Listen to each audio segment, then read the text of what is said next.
technological world, we see that blockchain technology has, risen in popularity, especially with the rise of cryptocurrencies around the world. And you have had many talks regarding the blockchain technology and how it implements to another part of society, which is our law, our policies, our government. And you infamously coined the phrase "code is law," and you're very involved in this. So my first question, just generally to you, is I don't see many law professors getting involved in blockchain technology or like computer text.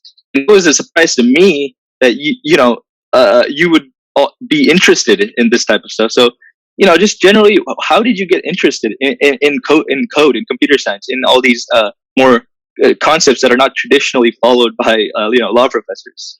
Well, I was coding when I was in high school. Of course, we were coding Fortran, and when I went to college, we had actual, punch cards that we had to run in batch mode through our mainframe computer. So it's a long time ago. But the point is, this is something that I cared about from the very beginning. When I got to, in the beginning, the mid 1990s, and the internet was just being spoken of and began to take off.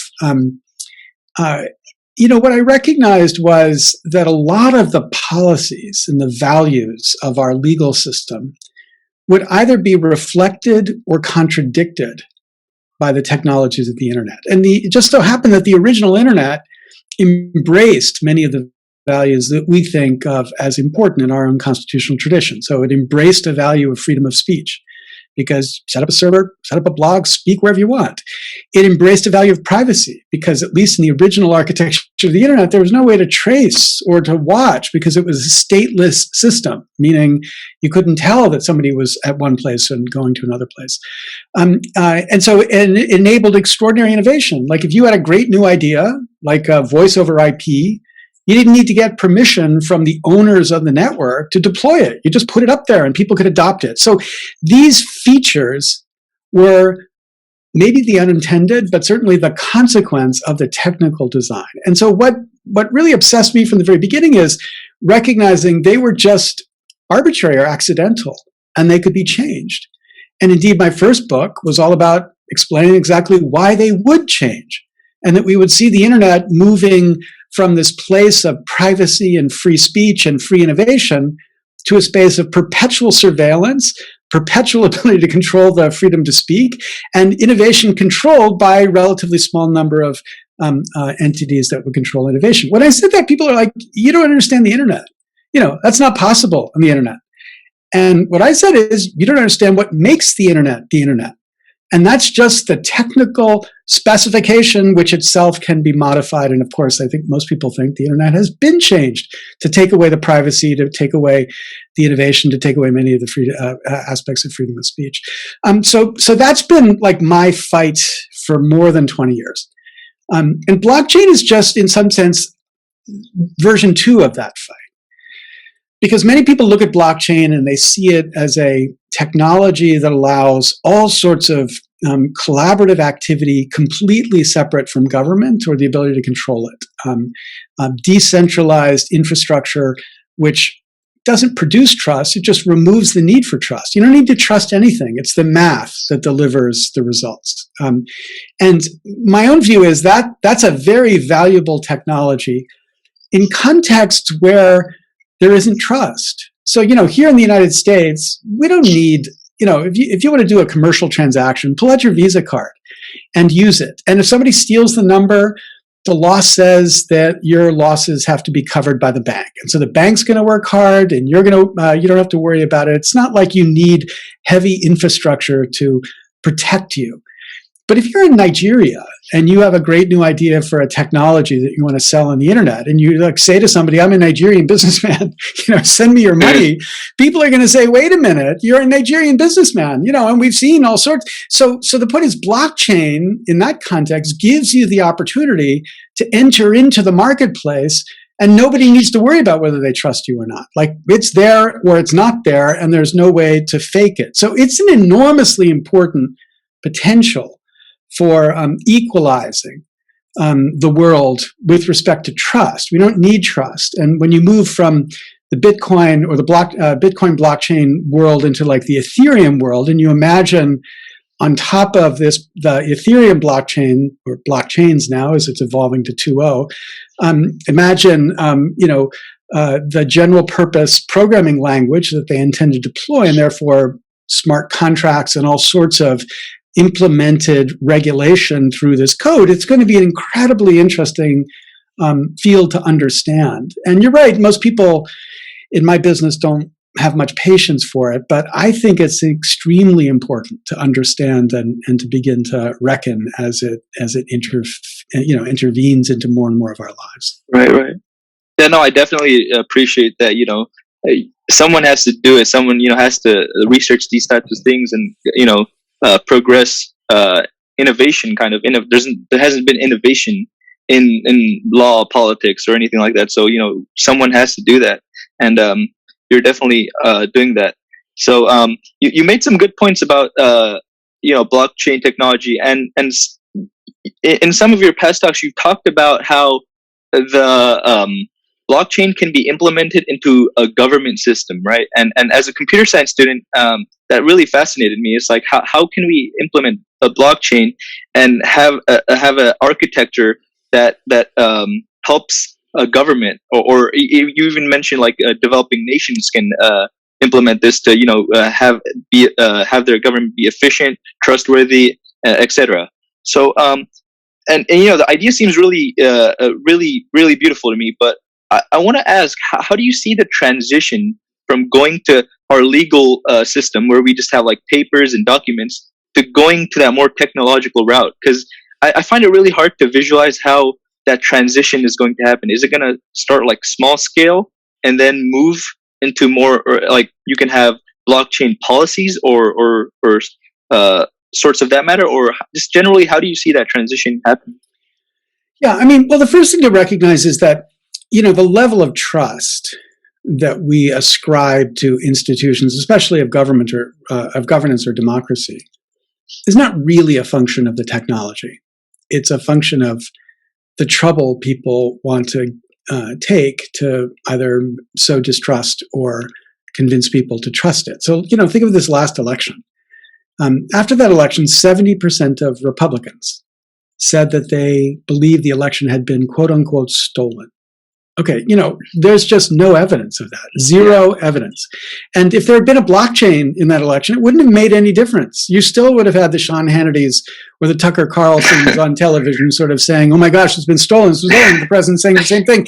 And, the average person can't look at a blockchain and say, no, it hasn't been stolen. So the point is, even if you had the blockchain, you need a culture in the media that is committed to the truth.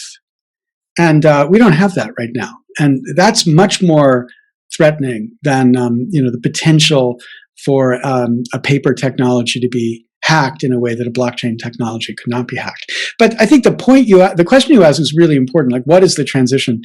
It's absolutely clear what the transition is. You're going to see smart contracts deployed in an Ethereum-like blockchain context.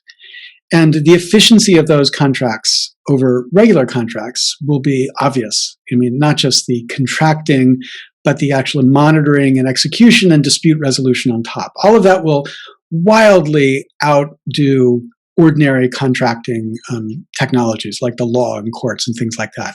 And you'll see that language, it's a general purpose computing language that's sitting on top of that blockchain.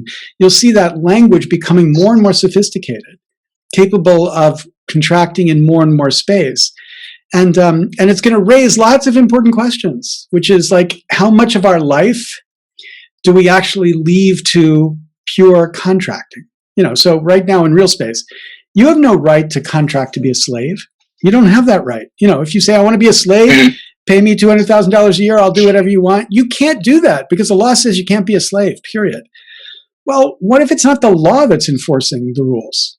What if it's the technology? So you've got a slavery-like term in the contract. It's not, you don't have to go to a court to enforce it. The code enforces it.